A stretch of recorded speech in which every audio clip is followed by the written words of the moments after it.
circuit, and the cell produces 5 times more protein, elastin, and collagen in a short period of time.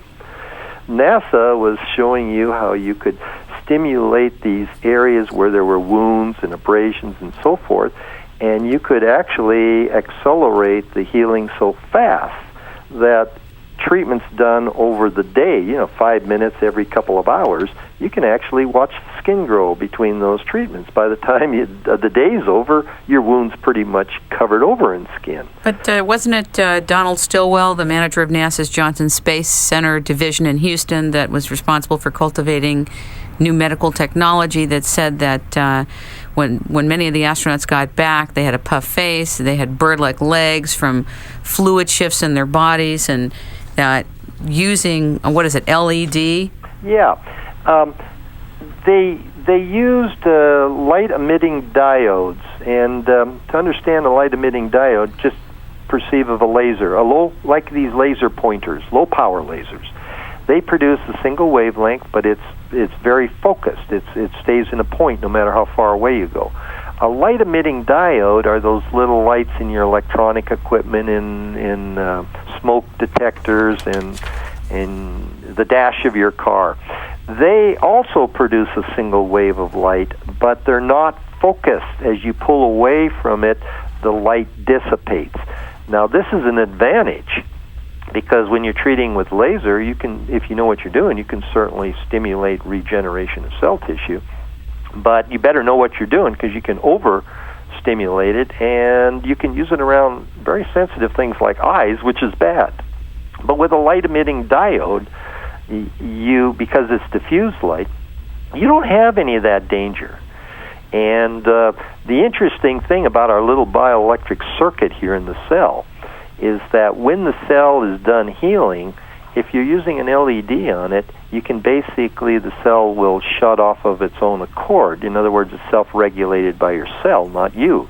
But if you're using a laser, it cannot shut off. And so as a result, it's not self-regulated by your cell, it's regulated by whoever's using the low-power laser. Now, NASA recognized this, even though lasers were being used in this country in the 70s and early 80s, and everybody who knew anything said, well, you got to have a single wavelength light, and it's got to be coherent, which means focused.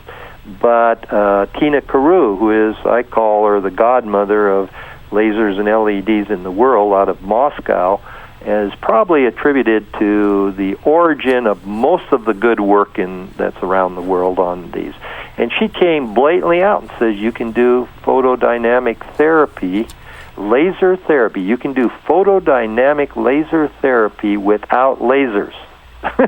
She was talking about LEDs. Mm-hmm. So when NASA started getting into this, and they contacted, I believe, Dr. Whalen, University of Wisconsin, right, who has the primary professor of neurology and pediatrics at Medical College of Wisconsin in Milwaukee. Exactly. And so they started working with different types of LEDs. They did them in the infrared range. They did them in the far red range. I'm sure they did them in other, as I have done over the years, tested virtually every wavelength, and have come to the conclusion that really the mid-red range around 660 is probably the most conducive to rapid cellular generation. Apparently Navy SEALs are also using it. Red lights are really becoming the most popular used one, even though there are some infrared and some green and others. The Navy SEALs are also using it, apparently. Some units of SEALs are undergoing the trials of therapy, and sailors in the U.S. submarine fleet are working with Whalen. Yeah, with repairing damaged tissue. And in fact, the update to that in today's world is that they've been using these on soldiers going into Iraq. And they're actually talking about building LEDs into spacesuits for self-repairing the body. They're talking about putting LEDs in soldiers' gear to self-repair when they're injured. It's getting to be, the next few years, going to be some exotic stuff with LEDs. Ladies and gentlemen, you are tuning into It's Rainmaking Time. We are broadcasting this segment live on the World Wide Web. I'm Kim Greenhouse, and we're here with David Olszewski from the Light Energy Company. We're talking about light and you and everything you need to know about light.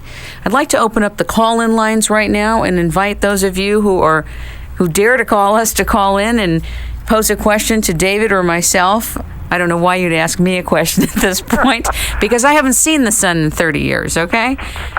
You can call us at 1-877-625-3724.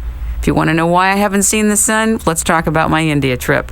1-877-625-3724. Those of you who are listening, we'd like to hear from you, and if you have any questions for David, feel free to call.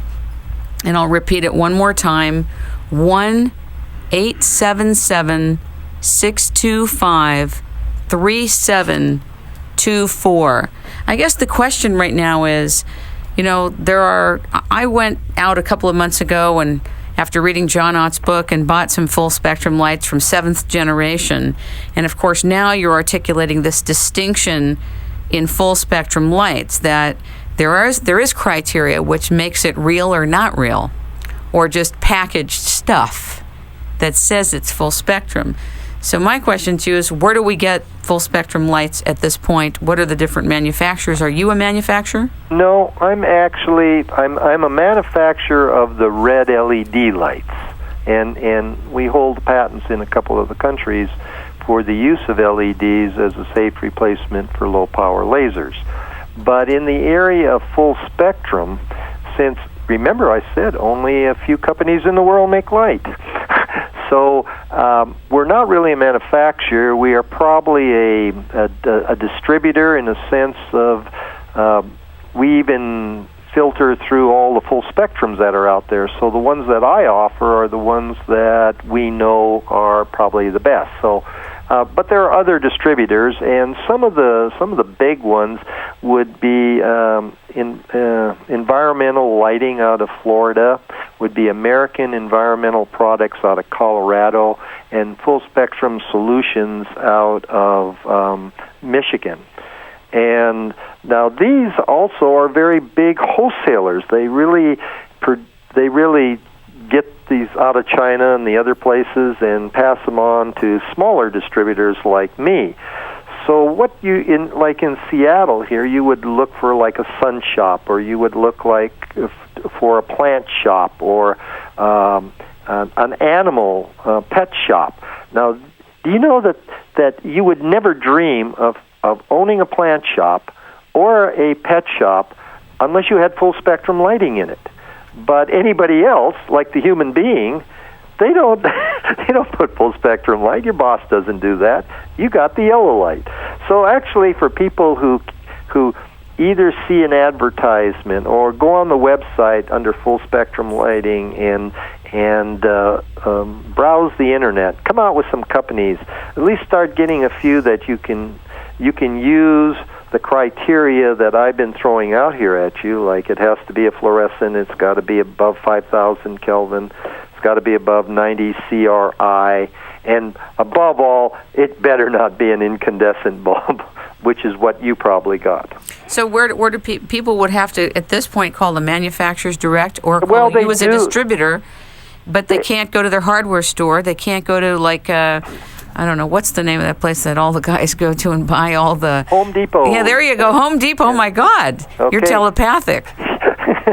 My God, I didn't even have to finish that sentence. Now, they're getting there, and they're being pressured to get more and more, getting the yellow out of their lights. Like, everybody can go to Home Depots or Costco's and find an incandescent bulb, which is named full spectrum, and is not. But they can also see these little snow cone type fluorescent screw-in bulbs, and they think, oh, that's what he was talking about. And then they buy it and they go home and they see it's still yellow. What happened here? Well, you got to make full spectrum in any type of bulb, and you can usually anticipate that A good compact fluorescent tubes are going to probably cost you $7 or $8, but a good full spectrum is going to be in around the $15, $16 range. That's for a fluorescent tube. What about just a regular? No, that's for a screw-in bulb. Really? Yeah, and the beauty of these is that what are you getting for your cost? Well, you're it's getting an